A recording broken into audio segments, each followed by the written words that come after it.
Remember words by reading essays. Lessons in love and self-worth. Good morning, everyone. Today we are going to study the article Lessons in Love and Self-Worth. This is a meaningful story about growth, self-respect, and emotional maturity. First, I would like you to listen to the whole text carefully without taking notes. Just relax and try to understand the general idea and emotional tone of the story. Clara had always been a stellar student, excelling in both academics and art. Yet, when it came to matters of the heart, she ignored warnings that pretended trouble ahead. Her friends often warned her that people as ilk were reckless and unreliable, but she remained enchanted. The school hallway was abuzz with gossip about her latest crush, yet she paid little attention, believing love was destiny. Her mentor advised, listen closely, lest you waste years chasing someone unworthy. But Clara, acting on a whim, began spending hours texting and daydreaming. Her carefully scrupulous routine suffered. She would opine that true love required sacrifice, yet reality soon proved otherwise. There was one silver lining. Each heartbreak could teach her something vital. Still, thinking he could change him was a fantasy. One afternoon, Clara remembered a vignette of her older sister's mistakes, a string of bad relationships, and decided to nibble at her own choices, taking life in one go rather than diving blindly. She realized that sometimes, even a tiny pellet of patience and reflection could prevent huge mistakes. She noticed how arguments between couples often became tit for tat, and how smooth words in a sleek manner could mask selfish intentions. She learned that decisions made in a trice could cause long-term regrets. And that attraction was not so much about love as about infatuation. Clara learned to tame her impulses, roll back unhealthy attachments, smother emotional dependency, and quash feeling for those who weren't genuine. She avoided being a dilettante in matters of the heart, instead choosing self-respect, patience, and discernment. By the end of high school, Clara walked with confidence, her heart no longer limping from poor choices, and her hopes for love no longer elusive. She knew that understanding herself first was a key to avoiding the mistakes many young people make in love. Now, let's listen to the passage again. This time, I will pause from time to time to explain some key vocabulary and important phrases. Please pay special attention to how these expressions are used in context and how they contribute to the development of the theme. You may take notes and ask questions if anything is unclear.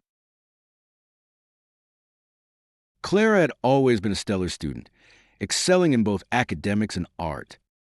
In the sentence, Clara had always been a stellar student.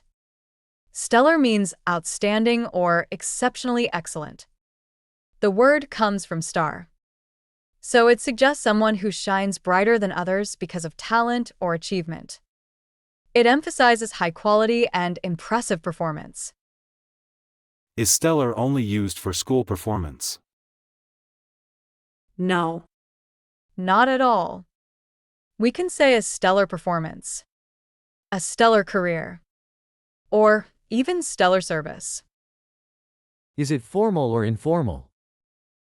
It's slightly informal but perfectly acceptable in both spoken and written English. Yet, when it came to matters of the heart, she ignored warnings that pretended trouble ahead.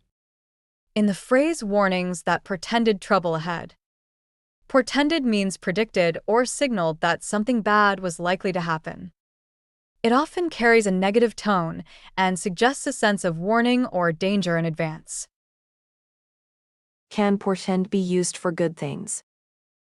It can, but it is most commonly used for negative events or misfortune. Is it similar to foreshadow? Yes, very similar. Both suggest that something indicates what will happen later. Her friends often warned her that people as ilk were reckless and unreliable, but she remained enchanted.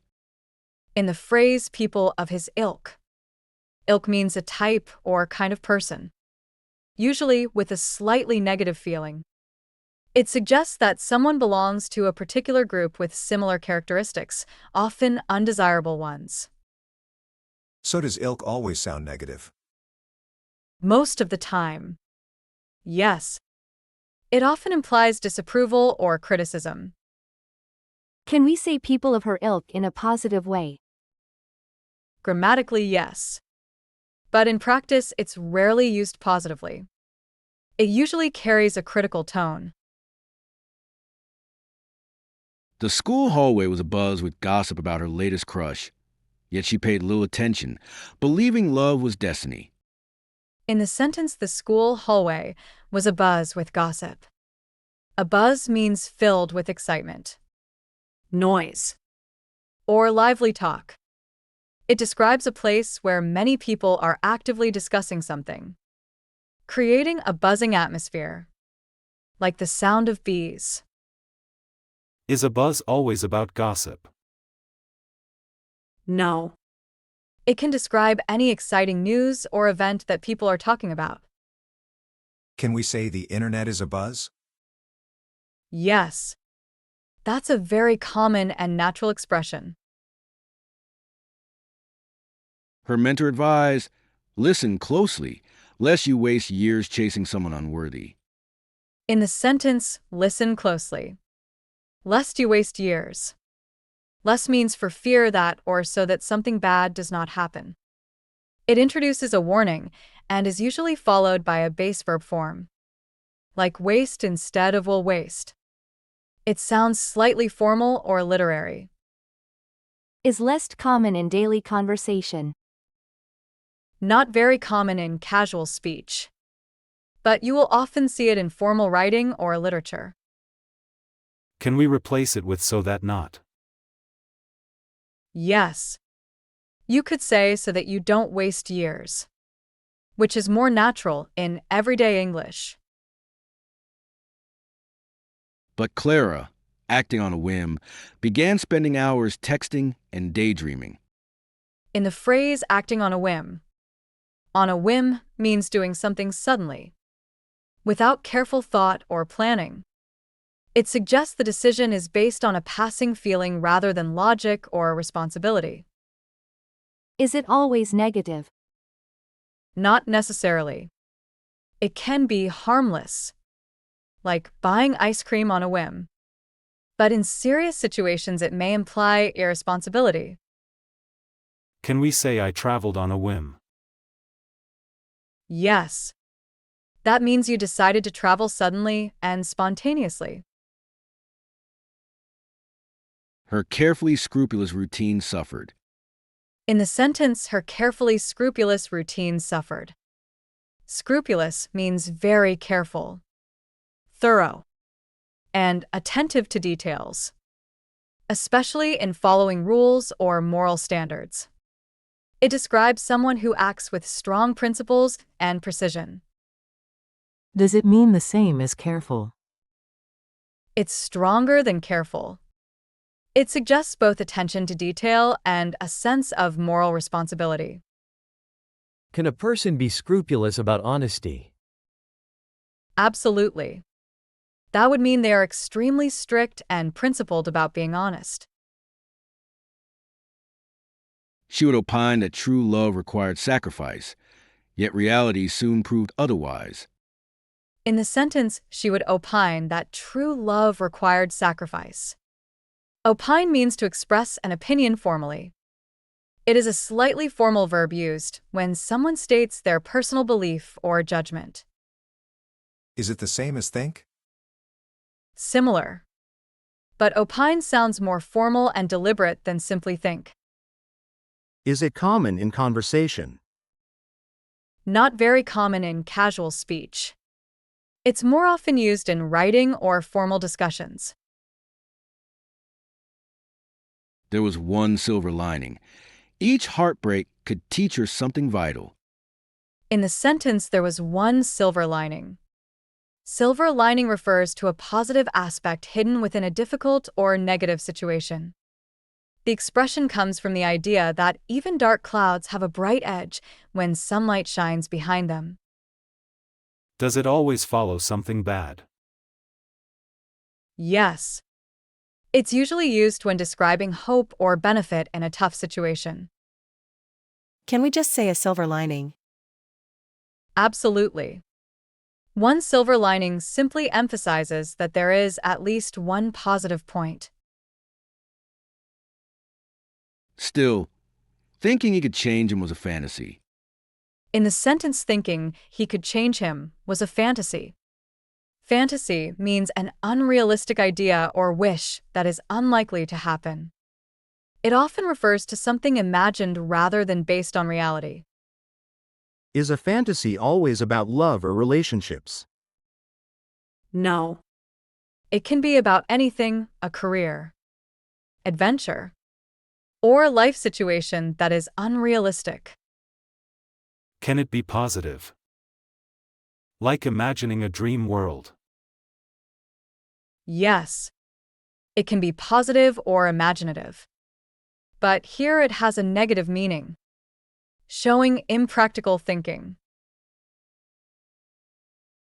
One afternoon, Clara remembered a vignette of her older sister's mistakes, a string of bad relationships. In the sentence, Clara remembered a vignette of her older sister's mistakes. Vignette means a short, descriptive scene or story that captures a specific moment or idea. It's usually brief but vivid and meaningful. Is it like a short story? Sort of.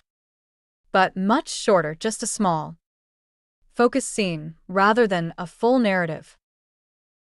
Can it describe real-life events too?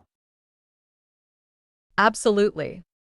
A vignette can be from real life or fiction, as long as it highlights a moment clearly.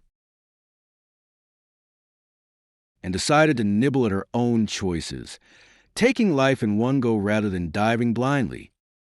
In the sentence, taking life in one go. In one go means doing something all at once, without stopping or breaking it into parts. It emphasizes completing an action in a single attempt. Can it be used for small tasks too? Yes. You can say, I ate the cake in one go, or I finished the report in one go. Is it informal? Slightly informal and common in spoken English, but also understood in writing. She realized that sometimes, even a tiny pellet of patience and reflection could prevent huge mistakes. In the phrase, even a tiny pellet of patience, tiny pellet of means a very small amount of something. It emphasizes that even a little bit, though small, can be important or effective. Can it be used with things other than patience? Yes. You can say a tiny pellet of hope or a tiny pellet of courage. Is it formal or informal? It's slightly poetic or literary. Not very common in casual speech, but it adds emphasis in writing. She noticed how arguments between couples often became tit for tat. In the sentence, arguments between couples often became tit for tat. Tit for tat means responding to someone's action with an equal action, usually in revenge or retaliation. It often creates a cycle of back and forth conflict. Is it always negative? Usually, yes, because it suggests a cycle of revenge or petty retaliation. Can it be used outside relationships? Absolutely. It can describe politics, business, or even sports, any situation where one action is met with a similar counteraction. And how smooth words in a sleek manner could mask selfish intentions. In the sentence, smooth words in a sleek manner. Sleek means smooth, polished, and stylish, often suggesting elegance or sophistication. It can describe appearance, style, or behavior. Can sleek describe people too? Yes. It can describe someone's appearance or behavior if they seem polished or refined. Is it always positive? Not always. In behavior, sleek can sometimes suggest someone is overly smooth or even a bit cunning. She learned that decisions made in a trice could cause long-term regrets. In the sentence, decisions made in a trice. In a trice means very quickly or instantly. It's an old-fashioned expression, but it emphasizes speed and suddenness. Can we use it in everyday conversation? It's less common today, mostly seen in writing or literary contexts. But people will understand it. Can we replace it with instantly? Yes. Instantly, or in a flash, works perfectly in modern English. And that attraction was not so much about love as about infatuation. In the sentence, attraction was not so much about love as about infatuation. The structure, not so much as, is used to compare two things, emphasizing that the first is less true or important than the second. It highlights contrast. So it's like saying more than. Exactly. It's another way to show that one idea is stronger or more accurate than the other. Can we use it in casual speech? Yes. It works in both spoken and written English, though it's slightly formal in tone. Clara learned to tame her impulses. In the sentence, Clara learned to tame her impulses. Tame means to control or bring under control, especially something strong, wild, or difficult. Here, it refers to controlling emotions or behavior. Can it be used for animals too? Yes. Literally, it means domesticating animals. But figuratively, it applies to habits, emotions, or impulses. Is it positive to tame something? Usually, yes, because it suggests gaining self-control and discipline. Roll back unhealthy attachments. In the sentence, roll back unhealthy attachments. Roll back means to reduce, reverse, or undo something. Here, it refers to letting go of harmful emotional connections. Can it be used for policies or rules too? Yes. For example, the government rolled back the tax increase means they reversed it. Is it formal or informal? It's common in both spoken and written English and can be used in everyday contexts. Smother emotional dependency. In the sentence, smother emotional dependency. Smother means to completely suppress or stop something from growing or showing. Here, it refers to controlling or getting rid of unhealthy emotional reliance. Can it be used literally? Yes. Literally, it means covering something so it can't breathe, like smothering a fire with a blanket. Is it always negative? Usually negative, because it suggests preventing natural growth. But in this context, it's positive, helping herself avoid unhealthy habits. And quash feeling for those who weren't genuine. In the sentence, quash feelings for those who weren't genuine. Quash means to completely suppress or put an end to something. It's stronger than just controlling, it implies stopping it entirely. Can it be used for rules or rebellions? Yes. For example, the government quashed the protest means they stopped it completely. Is it formal or informal? It's more formal, often seen in writing or serious contexts. She avoided being a dilettante in matters of the heart, instead choosing self-respect, patience, and discernment. In the sentence, she avoided being a dilettante in matters of the heart. Dilettante means someone who engages in an activity superficially, without serious commitment or deep knowledge. It often implies a lack of seriousness. Is it always negative?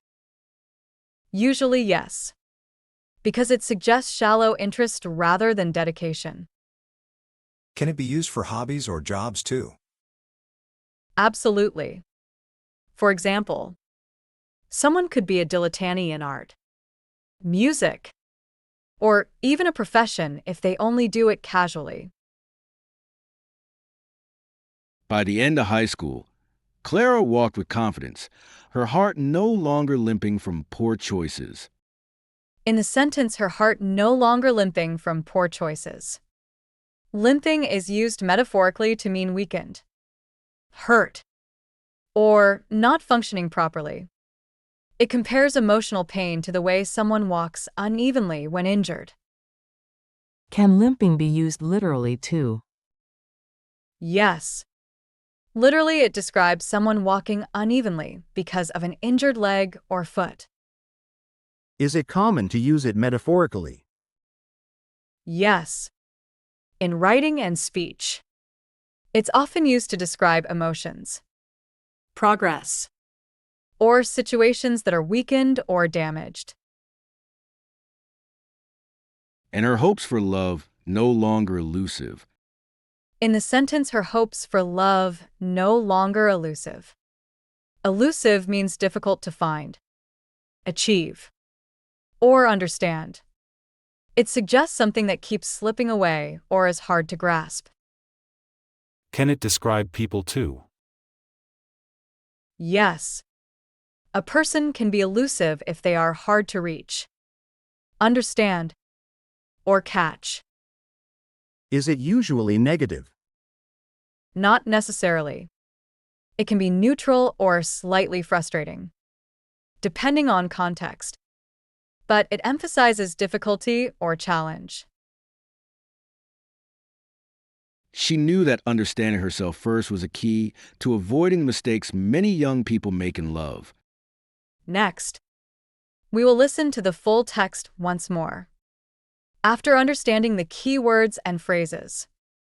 I hope you can appreciate the story more deeply and notice how the language shapes the meaning. Try to connect the vocabulary with the character's emotional journey. Clara had always been a stellar student, excelling in both academics and art. Yet, when it came to matters of the heart, she ignored warnings that pretended trouble ahead. Her friends often warned her that people as ilk were reckless and unreliable, but she remained enchanted. The school hallway was abuzz with gossip about her latest crush, yet she paid little attention, believing love was destiny. Her mentor advised, listen closely, lest you waste years chasing someone unworthy. But Clara, acting on a whim, began spending hours texting and daydreaming. Her carefully scrupulous routine suffered. She would opine that true love required sacrifice, yet reality soon proved otherwise. There was one silver lining. Each heartbreak could teach her something vital. Still, thinking he could change him was a fantasy. One afternoon, Clara remembered a vignette of her older sister's mistakes, a string of bad relationships, and decided to nibble at her own choices, taking life in one go rather than diving blindly. She realized that sometimes, even a tiny pellet of patience and reflection could prevent huge mistakes. She noticed how arguments between couples often became tit for tat, and how smooth words in a sleek manner could mask selfish intentions. She learned that decisions made in a trice could cause long-term regrets. And that attraction was not so much about love as about infatuation. Clara learned to tame her impulses, roll back unhealthy attachments, smother emotional dependency, and quash feelings for those who weren't genuine. She avoided being a dilettante in matters of the heart, instead choosing self-respect, patience, and discernment. By the end of high school, Clara walked with confidence, her heart no longer limping from poor choices, and her hopes for love no longer elusive. She knew that understanding herself first was a key to avoiding the mistakes many young people make in love. That brings us to the end of today's lesson. I hope this article has helped you not only improve your vocabulary, but also reflect on the importance of self-worth and wise choices in life. Thank you for your attention and participation. See you in our next class.